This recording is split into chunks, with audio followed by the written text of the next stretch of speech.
ചെളി പൂണ്ടിരിക്കുന്നയാളെ രക്ഷിച്ചിട്ടുണ്ട്. ആ ദൃശ്യങ്ങൾ കൂടി നമ്മൾ പ്രേക്ഷകർക്ക് നൽകാം. ഏറെ സന്തോഷകരമായ ഒരു കാര്യം, ഈ വലിയ ദുരന്തത്തിൻ്റെ ആഘാതത്തിനിടയിലും റിപ്പോർട്ടർ കൂടി ഇടപെട്ടുകൊണ്ട് ഒരു ജീവൻ രക്ഷിച്ചെടുക്കാൻ സാധിച്ചിരിക്കുന്നു എന്നുള്ളത് വളരെ സന്തോഷകരമായ കാര്യം. നോക്കൂ, ആ മനുഷ്യനെ നമുക്ക് രക്ഷിക്കാൻ സാധിച്ചു അല്ലേ ദീപക്?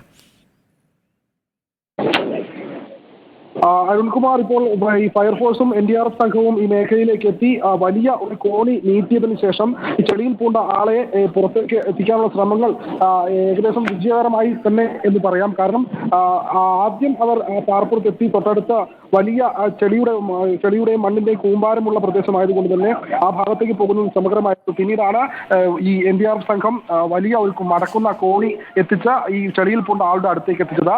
അതിനുശേഷം 2 ഫയർഫോഴ്സ് ജീവനക്കാർ ഈ ഭാഗത്തു നിന്ന് പതുക്കെ ഈ റോപ്പ് പിടിച്ച് ഈ കോണി പിടിച്ച ഇയാളുടെ അടുത്തേക്ക് എത്തി അയാൾക്ക് ഈ ലൈഫ് ജാക്കറ്റ് കൈമാറിയതിനു ശേഷമാണ് അയാളെ ചളിയിൽ നിന്ന് ഉയർത്തി ഇപ്പോൾ പുറത്തേക്ക് എത്തിച്ചിട്ടുണ്ട്.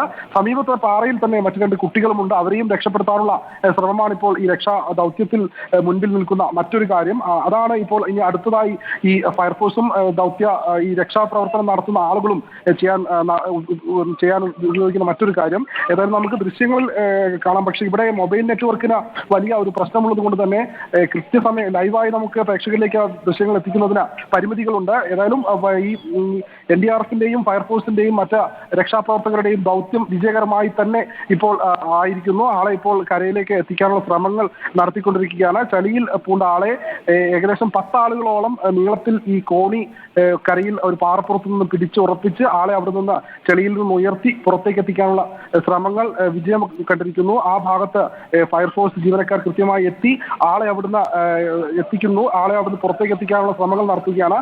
നേരത്തെ ആളുടെ കാൽ ചളിയിൽ എവിടെയോ കുടുങ്ങാനുള്ള സാധ്യത ഉണ്ടാകും എന്ന് ഇവിടെ നിന്ന് മറ്റൊരു ജീവനക്കാരൻ ഒരു അഭിപ്രായവും പറഞ്ഞിരുന്നു. അതനുസരിച്ച് തന്നെയാണ് അവർ കൃത്യമായി വാക്കിയോ ടോക്കിയിൽ ബന്ധപ്പെട്ടതനുസരിച്ച് ആ ഭാഗത്ത് ചെളിയിൽ പൂണ്ടിക്കിടക്കുന്ന ആളുടെ കാൽ ഏതോ ഭാഗത്ത് ഉടക്കി എന്നുള്ള ഒരു സംശയമുണ്ട്. ഏതായാലും അല്പസമയത്തിനുള്ളിൽ തന്നെ ആളെ പുറത്തേക്ക് എത്തിക്കും. ആളെ രക്ഷിച്ചു കഴിഞ്ഞു. ആളെ രക്ഷിച്ച് പുറത്തേക്ക് എത്തിക്കുന്ന സമയത്ത് തന്നെ ഈ കരയിലുള്ള, അതായത് ഈ മുണ്ടക്കയുടെ ഈ ഉരുൾപൊട്ടൽ ഉണ്ടായ പ്രഭവ സ്ഥലത്തുണ്ടായ പ്രദേശത്തുള്ള ആളുകൾ വലിയ ഒരു പാലം, മറിഞ്ഞു വീണ മരങ്ങളും കമുകിൻ മരങ്ങളെല്ലാം ചേർത്ത് ദീപക്, എന്തായാലും ചെളിയിൽ പൂണ്ടയാളെ നമുക്ക് രക്ഷിക്കാൻ സാധിച്ചു എന്നത് ആശ്വാസകരമായ ഒരു വാർത്തയാണ് ഇപ്പോൾ ഈ സംഭവ സ്ഥലത്തേക്ക് എത്തിയ ആർമി യൂണിറ്റിനെ നയിക്കുന്നത്.